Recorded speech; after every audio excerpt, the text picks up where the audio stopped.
Découvrez un extrait exclusif de ce livre audio, et profitez d'un essai gratuit sur Audible via le lien dans la description.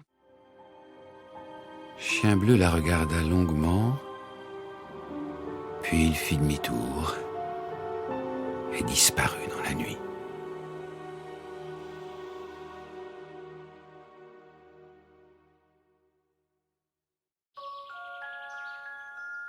La maman de Charlotte, voyant sa petite fille si triste, voulut la distraire de son chagrin.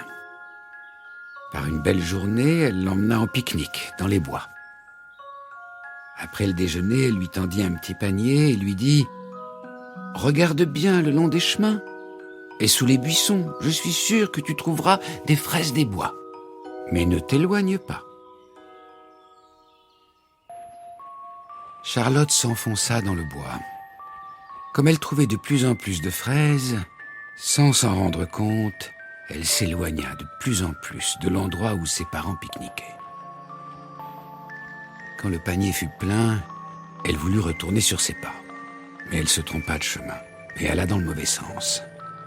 Elle appela de toutes ses forces, personne ne répondit. Charlotte se rendit compte qu'elle s'était perdue. Elle entendit de drôles de craquements tout près d'elle. Elle se mit à courir, mais les bruits se rapprochèrent. Il faisait sombre, elle ne voyait pas les pierres sur le chemin et buta contre l'une d'elles. Elle tomba de tout son long. Terrifiée, elle vit une immense silhouette se précipiter sur elle. Lorsque l'animal fut tout près, Charlotte poussa un cri de surprise. C'était Chien Bleu, qui l'avait suivi à la trace et retrouvé dans la forêt. Elle l'enlaça de toutes ses forces.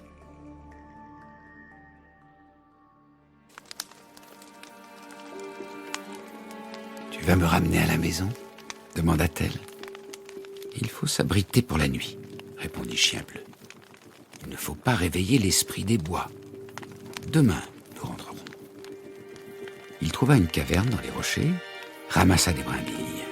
Lorsqu'il souffla dessus, les flammes s'élevèrent, réchauffant la petite fille. « Dors maintenant, » lui dit-il. « Je veille sur toi. »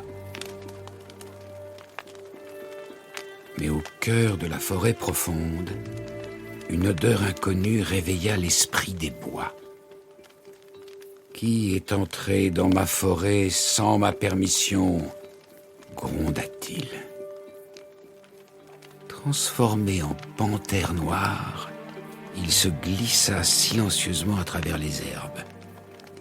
À la lueur du feu, il aperçut Chien Bleu et la petite fille endormie à ses côtés.